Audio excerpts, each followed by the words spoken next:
ការកបាក់ក្រហមកម្ពុជាបានប្រារព្ធពិធីអបអរសាទរខួបលើកទី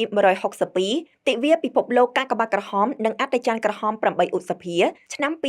2025និងខួបលើកទី70នៃទិវាកាកបាទក្រហមកម្ពុជាក្រោមមូលបទរួមគ្នាស្ម័គ្រចិត្តដើម្បីសហគមន៍មានសុខភាពល្អនិងមានភាពធន់នឹងអាកាសធាតុនិងប្រមូលថវិការបស់សប្បុរសជនសម្រាប់ចូលរួមការងារសប្បុរសធម៌និងជួយជនរងគ្រោះក្នុងពិធីអបអរសាទរទិវានៅថ្ងៃទី8ខែឧសភាឆ្នាំ2025តំណាងសម្ដេចគតិប្រិទ្ធបណ្ឌិតប៊ុនរ៉ានីហ៊ុនសែនប្រធានកាកបាទក្រហមកម្ពុជា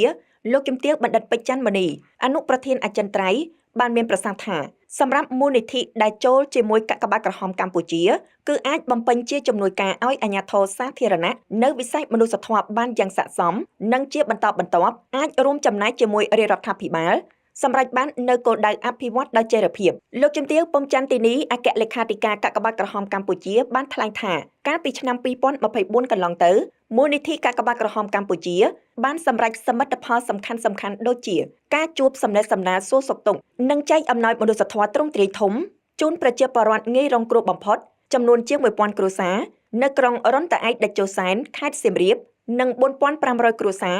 នៅខេត្តឧត្តរមានជ័យលោកជំទាវបានបន្តថាក្នុងឆ្នាំដដែលនេះបានឧបត្ថម្ភថវិកាដល់កងកម្លាំងឈរជើងការពារតាមបន្ទាត់ព្រំដែនជនរងគ្រោះដោយសារគ្រាប់មីននិងគ្រួសារមានជំងឺរ៉ាំរ៉ៃការជួយសម្រាលជីវភាពប្រជាជនរាស្ត្ររងគ្រោះនិងងាយរងគ្រោះបំផុតដោយផ្ទាល់ជិត60000គ្រួសារបានជួយកសាងនិងជួសជុលផ្ទះ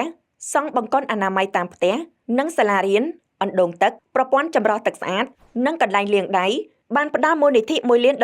ដល់មន្ទីរពេទ្យគន្ធបុប្ផានិងផ្ដល់ថវិកា$50000ដល់មន្ទីរពេទ្យកុមារអង្គរសៀមរាបជាដើមគួរបញ្ជាក់ថាមកដល់ថ្ងៃទី8ខែឧសភាឆ្នាំ2025សប្បុរសជនបរិច្ចាគថវិកាដល់កាកបាទក្រហមកម្ពុជាបានចំនួនជាង$12លាននៅក្នុងឱកាសខួបលើកទី162ឆ្នាំទិវាពិភពលោកកាកបាទក្រហមនិងអត្តច័ន្ទក្រហម